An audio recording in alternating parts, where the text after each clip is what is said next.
There's a gas station right here and a barber shop right there. But he put his heart into that because he believed that with my grandmother and this great team at the Golden Lamb, they could create something of value. And they did. They restored the Golden Lamb. And to President Obama, my grandmother, the team at the Golden Lamb, and my grandfather, they built it.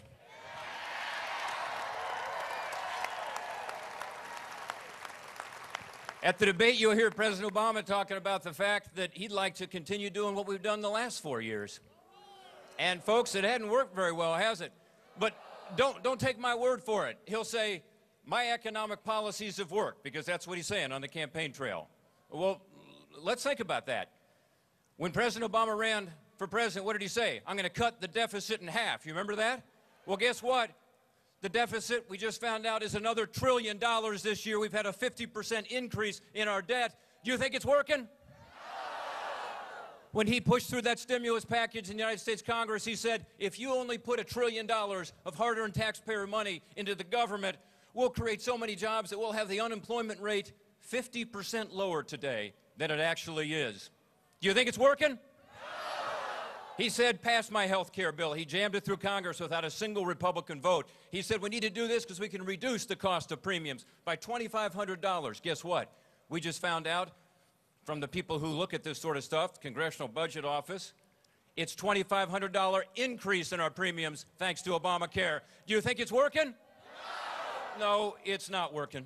But the good news is, for Ohio and for our country, we have a leader who has the experience, he's got the record, he has the character, and he has the policies to turn this thing around, to bring back the American promise that we all know is there, to ensure that middle-class jobs here in Ohio can grow again, and to get this country back on track. And that's Mitt Romney. Ladies and gentlemen, I'd like you to give a very warm Warren County welcome to the next President of the United States, Governor Mitt Romney.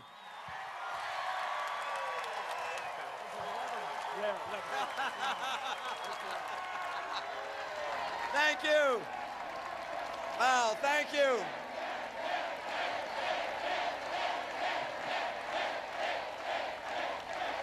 Thank you so much. I thought the crowd stopped right about there, but I look behind, there's a screen back there and thousands of people beyond. Thank you so much, Lebanon. What a welcome. My goodness. Thank you, Senator Rob Portman. Thank you for welcoming us here. You know, I didn't realize he owns this place. Did you know that?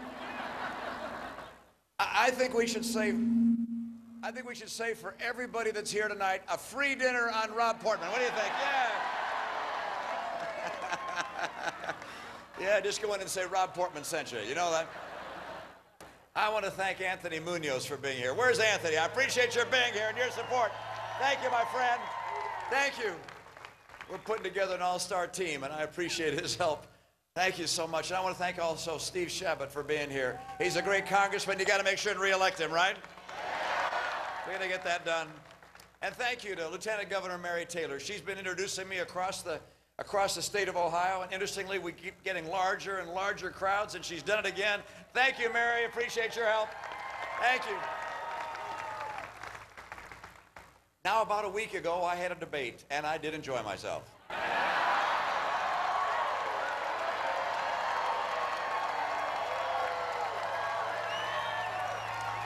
It was a great opportunity for the president and for me, for both of us to talk about our respective points of view.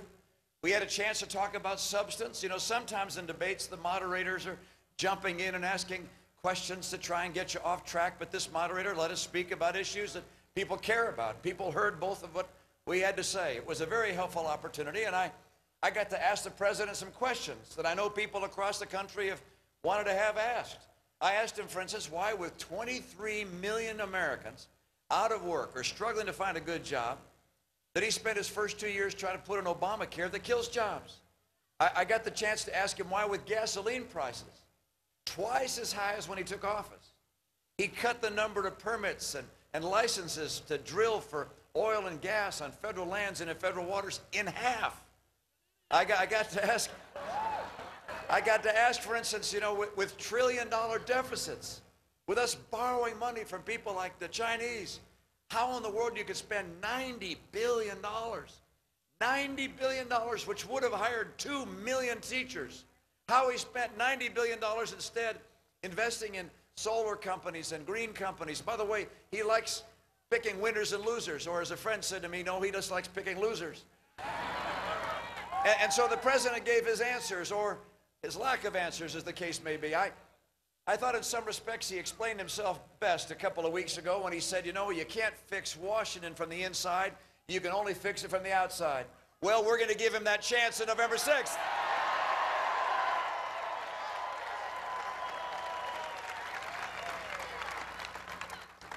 And there are other questions I'd like to ask, of course. I'd like to ask why we've gone from 32 million people on food stamps, and over the last 4 years now up to 47 million on food stamps. That's an increase of 15 million people, more than the population of Ohio. How has that happened? And of course, what he wants to talk about, instead of these people on food stamps, instead of the fact that half the kids coming out of college can't find work, or college-level work, now that 1 out of 6 Americans is living in poverty, what he wants to talk about is how we can save Big Bird. What I want to talk about is how I can help save the American family and get good jobs for the American people. And so I've had the chance over this last week to go all over Ohio from place to place and meet folks, and his campaign keeps getting smaller and smaller as he talks about Big Bird and so forth, and our crowds keep getting bigger and bigger. There's more of a crescendo and passion about changing Washington and getting a new president. Now, we do agree that this is a critical choice for America. And the question is going to be raised for the middle class of America, who can help you more? The president has his plan and the path he'd take us. I have my plan and the path I would take us, how I'd get good jobs and higher take-home pay for middle-income Americans. And I want you to take a look at them both. The president, if he were to get reelected, there's no question but that he'd raise taxes. The vice president blurted out the truth a couple weeks ago. He said, yeah, we're going to raise taxes by $1 trillion. I don't think anyone believes that raising taxes on small business and the American people will create more jobs. I can make this commitment to you. I will not raise taxes on middle-class Americans, and I will not raise taxes on small business.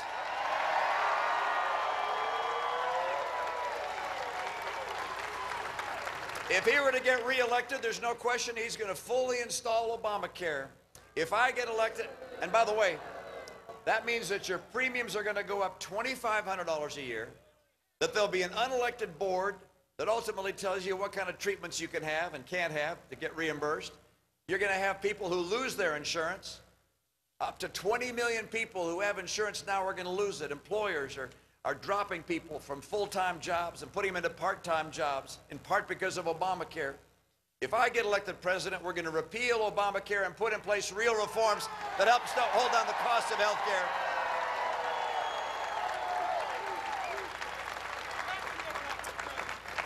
care. If this president gets reelected, well, I think he's made it very clear that he's in favor of hundreds of billions of dollars of cuts to our military. And with the sequester that the White House authored as well, why that is the hundreds of millions on top of that, for roughly $1 trillion in cuts to our military. That doesn't just cost jobs, that threatens our national security. The Secretary of Defense said those cuts would be devastating. I can tell you this, if I get elected, when I get elected president, we're going to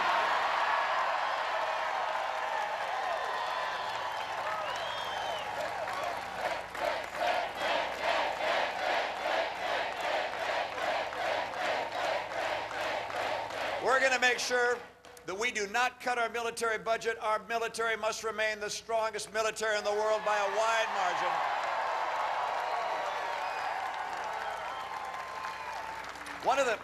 One of the biggest differences between the two of us relates to jobs, rising take-home pay. I mean, with 23 million Americans out of work and struggling to find a good job, with the median income in America having gone down each of the last 4 years, down now $4,300 a family. At the same time, gasoline prices up, food prices up, utility prices up, healthcare costs up. Look, this has been a tough time for middle-income Americans. The Vice President said middle-income Americans have been buried. He's right. And against that backdrop, when the President's asked, what are you going to do to help people get jobs? Well, he has nothing new to say. It's another stimulus. How'd the last one work out, you know? And then he wants to hire more government workers. Nothing wrong with government workers, but that's not going to put America back to work. And then, of course, he wants to make his investments in various businesses and so forth, and then he wants to raise taxes. He does not have a plan that will get America working. Paul Ryan and I have a plan that's going to get America to create 12 million jobs in 4 years and get take-home pay up. And it's got five parts. And you've heard them, but I'm going to tell you again because I want you to remember. There are 5 things we're going to do that are going to get this economy going again, roaring again. America's economy is going to come back and come back strong. We're going to get take-home pay up and jobs growing again. Get our kids coming out of college and high school able to get good jobs. It's got 5 things. Number 1, we're going to take full advantage of our oil, our coal, our gas, our nuclear, our renewables. I'm going to double the number of permits on federal lands and in federal waters, and I'm going to make sure our regulators don't close off the capacity for us to use our coal and to mine our coal. And I'm also going to make sure we drill offshore and up there in Alaska, and we're going to bring that pipeline in from Canada as well for our oil that we need.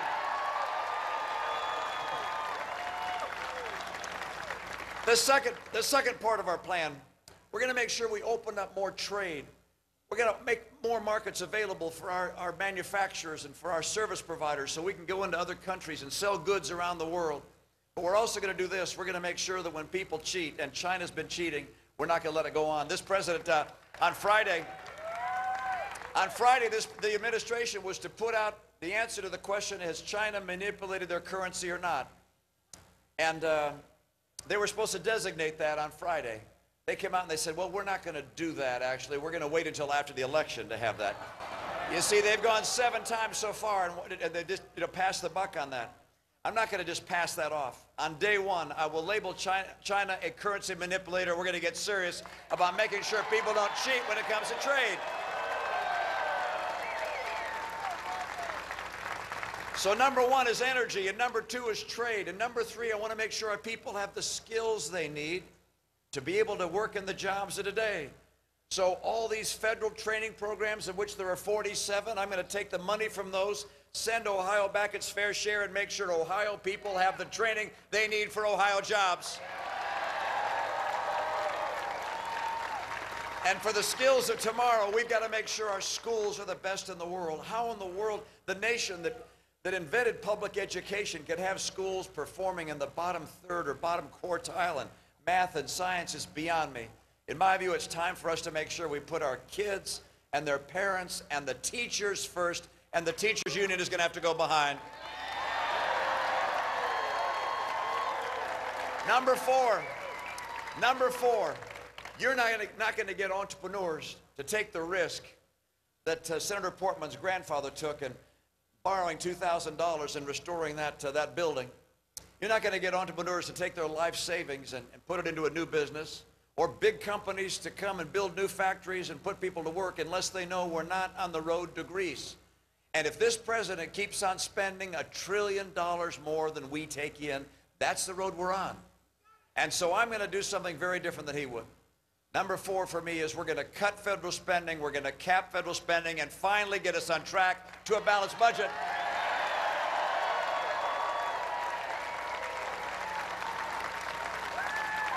And one more. We want to champion small business. We're going to help small business grow and add jobs.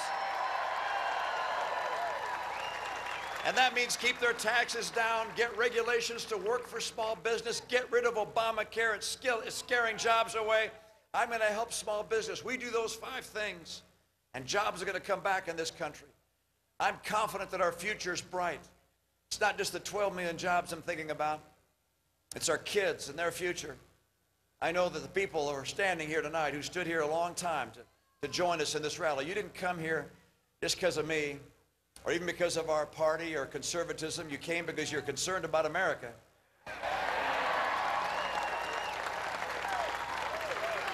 It's always been a characteristic of this great country to know that the future's brighter than the past, to know that we're passing on to our kids a land more free and more prosperous even than that which we enjoyed.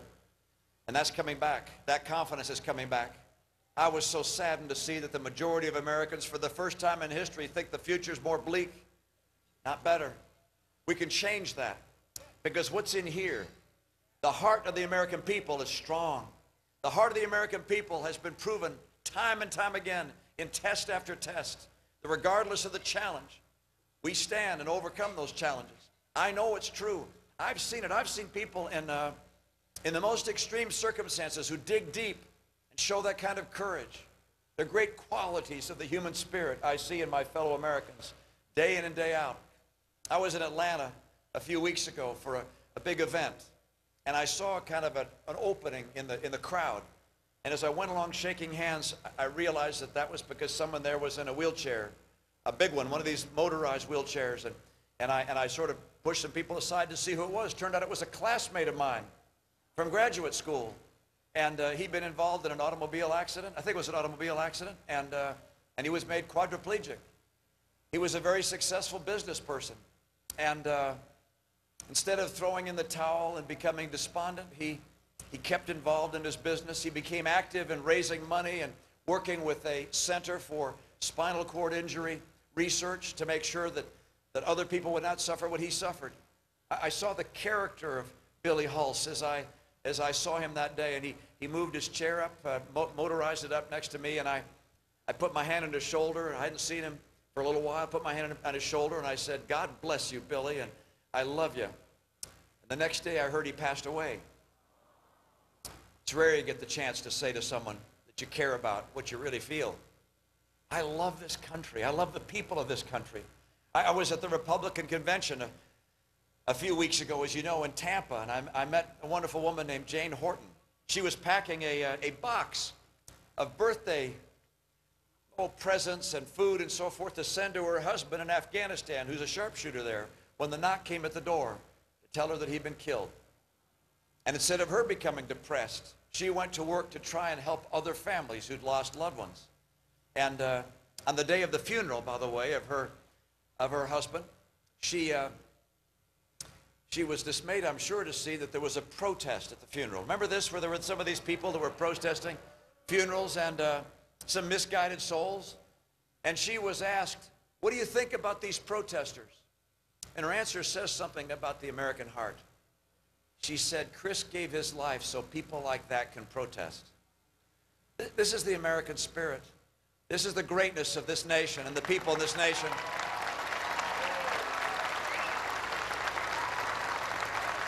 Let me mention one more experience which has touched me at my heart, one I won't forget. I was at a Boy Scout Court of Honor. And a Court of Honor is where Boy Scouts get their Eagle Award or get other awards. And I was in the Boy Scout program at the time, so I was up in the front of the room, and we had this big Formica table. I was sitting down at the end of the table next to the flagpole. And the person who was speaking was the Scoutmaster from Monument, Colorado. And he was telling quite a story. He said that the Boy Scouts in his troop had wanted to have a very special American flag.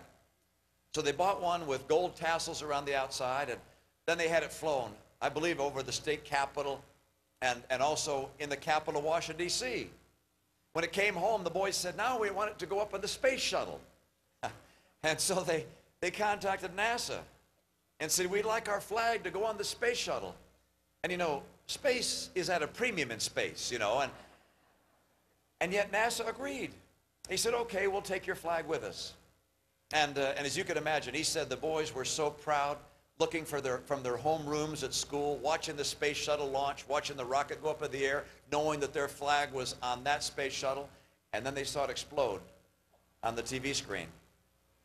And he said he called NASA about 2 weeks later and asked them, had they found any remnant of their flag? And they said no. And every week, for several months, he called and called. "Have you found anything? Have you found any part of our flag?" No, they hadn't. No, they hadn't. About September, he said he was looking at an article in the newspaper and it talked about the debris that had been found with the Challenger disaster. And as it was going down, he saw something about a flag, and so he called NASA again, and sure enough, they had found something they wanted to present to him. So he got the Boy Scouts together, and NASA came and made a presentation, and it was a container, a plastic container. He said, we opened up the container, and there was our flag in perfect condition. And then he said, and it's on the flagpole there next to Mr. Romney at the end of the table. And I reached over and put my hand on the flag and pulled it out, and it was as if electricity was running through my arm, because I thought about those NASA astronauts, pioneers, who lived for something bigger than themselves, who put themselves in harm's way so that we could learn, pioneering new avenues of learning, understanding space in ways that might help their fellow Americans and fellow men and women. That's the nature of the American people. We live for something bigger than ourselves. We look for opportunities to serve in our community, our school, our faith, our family. That American spirit I see in the dads and moms who are working 2 jobs these days, working 2 jobs so they can afford to give their kids the clothes they need so they don't stand out at school. I think of the single moms who are scrimping and saving to put food on the table, particularly at the end of the pay period. I think of the kids coming out of high school and college who put aside their career and say, I'm gonna sign up for the military because my country needs me right now. I think of the moms and dads who at Christmas time decide not to exchange gifts so they can instead afford a great Christmas for their children. This is America. This is who we are. This is why at a time like this, we come together. We face extraordinary challenges around the world and here. So many people out of work, so much debt, so many people in turmoil around the world. This is a time for America to have leadership that will help guide us together again, that will call on the greatness of the American spirit, that will do what it takes to restore the strength of our homes and our values, that knows how to rebuild an economy, that will keep a military second to none.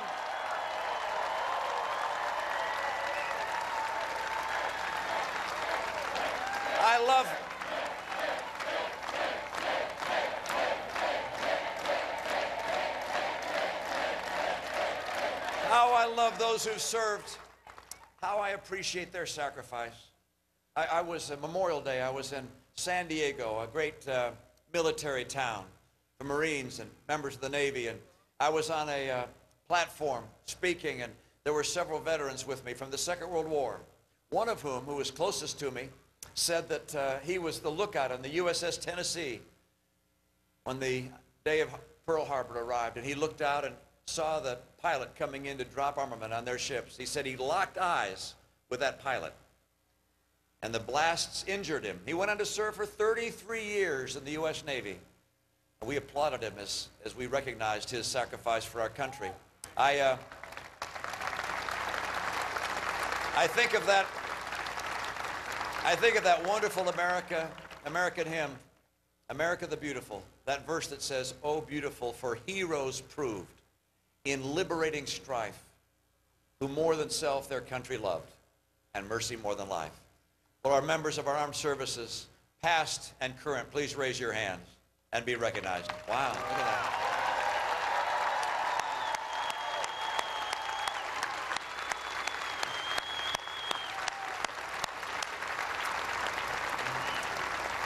This is a challenging time for America, and it's a time of great opportunity. I make this commitment to you. When Paul, Ryan, and I get elected, we're going to do everything we can to keep this country strong, with a strong military and a strong economy and values that hone back to the very principles that made this country the nation it is. I love America. I believe in America. I believe in you. I believe we're coming back, but I need your help as well. I need you to vote. I need you to get other people who voted for Barack Obama to come join our team. We need Ohio. If we get Ohio, we're going to be able to take back America, keep it strong, keep it the shining city on a hill. Thank you so very much. Great to be with you. Thank you.